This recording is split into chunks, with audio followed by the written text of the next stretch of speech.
So today was the official order in Colorado to stay at home. And for those of you in Colorado, you know that that means we can go to our essential businesses or our doctor, maybe the bank.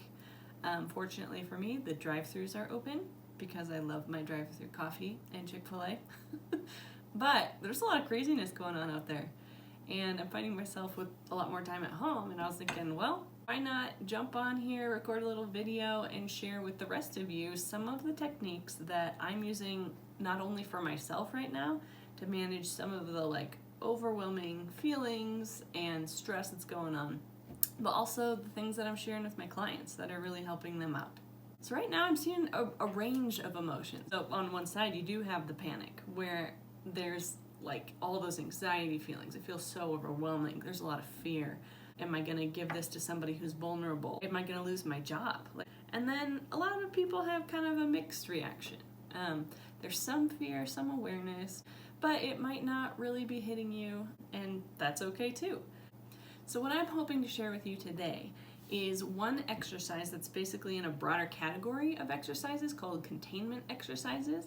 And what containment exercises do is help us tap into our inner superpowers of dissociation. Before you freak out, clinical levels of dissociation that result from complex trauma, that's not what I'm going to be talking about or teaching you today. You can subscribe to my channel, where I will be putting out more content on dissociation and the interaction with the body and how that works and how it's an awesome coping skill. But what we're going to be talking about today and tapping into is something that people who do dissociate a lot have already learned. They already know. And that is, our bodies do have a natural coping ability to contain, to set aside, to manage really painful and overwhelming stimuli. So before we jump into the containment exercise, I just want to take an opportunity to validate you and your emotions. The reason I want to do some of that validation and help us understand, why am I freaking out right now? Or I think I'm fine, but why am I feeling so anxious? It can be so easy. We don't want to feel those painful feelings. We want to jump over them and get past them and contain them and not have to deal with them anymore because they're painful. Of course you don't want to feel them. But if we jump too quickly to trying to stuff our emotions or shove them under a rug or contain them too quickly, we miss out on the messages that our body is trying to send us right now. Anxiety especially serves a very important function in our bodies and in our lives, in that it's usually the body's alarm system to say, don't go to sleep, pay attention, you have to stay on top of things, you have to manage this. So congratulations if you are experiencing anxiety, overwhelming feelings, or panic, anger right now. Your body is doing its job. It is protecting you and trying to keep you on point so that you can manage all the chaos that's going on. So let me just say it one more time, because I'm a therapist, but also because it's true. Of course you feel stressed out right now. It makes complete sense. Everything about your safety and security is being hit, and all the alarm bells are going off right now. So what do we do with these really painful emotions? Well, first of all, let me say that the answer is not always to contain them. If and when you have the space to, the first thing you do with those overwhelming emotions is to validate them. And then ask yourself, what is it that I need to do in response to these feelings? So if you're feeling really anxious, the answer might not be, let me contain those anxious feelings and ignore them. The answer might be, you know what? I need to give myself a break today. So that leads us to the question of, what do we do when our bodies are freaking out, we are experiencing overwhelming emotions, and it's really a bad time? We cannot afford to take the space to listen to and validate and respond in those ways that our body needs right this moment. And that's where containment can be helpful. So I'm going to lead you through this exercise and we'll see how it goes together. And I want you to start by taking a deep breath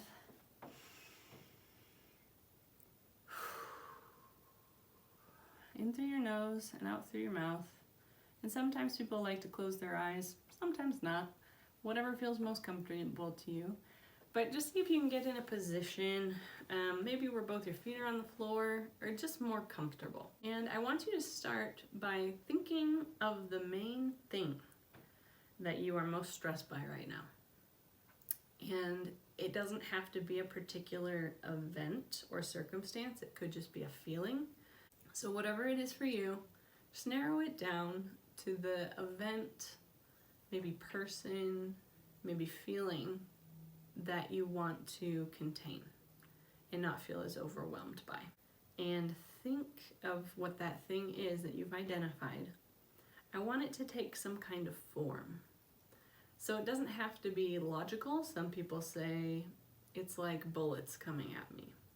Or I've heard someone say it's like a red toxic mist that's just kind of over everything. So whatever form your stress or anxiety takes, just call that to mind right now. And it could be something crazy, but just whatever seems to come naturally. So as you think about that substance and you're like visualizing it in your mind, pay attention to your body right now.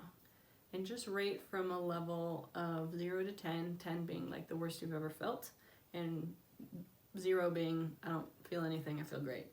No, not being bothered. How strong is the feeling or the fear, anxiety that's related to that substance?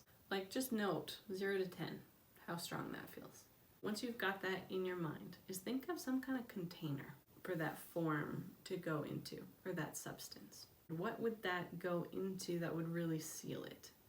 And it might be a vault, or with the mist, it's like what would contain a toxic mist? Well, maybe a hazmat tent, or maybe a force field, or a bubble.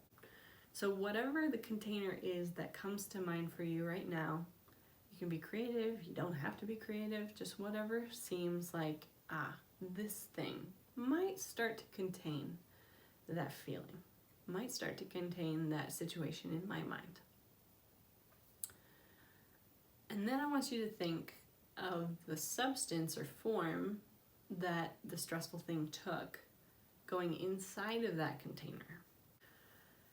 And close the lid or put the force field around it, whatever those things are. And so then I want you to see that container really vividly, describe it to yourself. What color is it? What is the texture of it? What does it feel like? What does it smell like? And then I want you to examine your container or your force field or whatever it is for cracks. I put that black goo one time into like a metal vault, but then it seemed like the black goo would leak out. So for you, are there any cracks or reinforcements that need to be put in? So for my metal container, I took liquid metal and poured it into all of the cracks that were all around this container. And so it basically made it like a big metal cube that felt like finally it contained the black goo could not get out. So for you, I'll give you a minute here.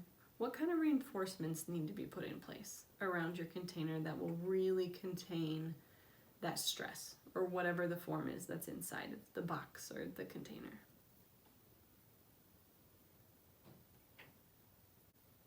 So for some people at this point, it's like, well, I reinforced it, but that's still not working. So I want you to keep going. One time was a substance I put inside a vault. I put more liquid metal all around it, but it still seemed like, what if it gets out? Or what ifs, all these what ifs didn't seem like it was being contained. So I wrapped up that thing because the only thing I could think of that would contain it was the ocean. So that was a heavy metal box. So I took it into the ocean in my visualization and dropped it in because the ocean could contain the thing. But I needed to keep reinforcing until I finally got to that level where I could sense, okay, now finally it's contained. So for your visualization, keep going. What extra reinforcements do there need to be on top of the ones that you've already added there? And I want you to keep going with that visualization until you reach a point where the thing, whatever it is, finally feels like, okay, it cannot get out of that. So now that the substance or form is entirely contained in your visualization, I want you to take another deep breath.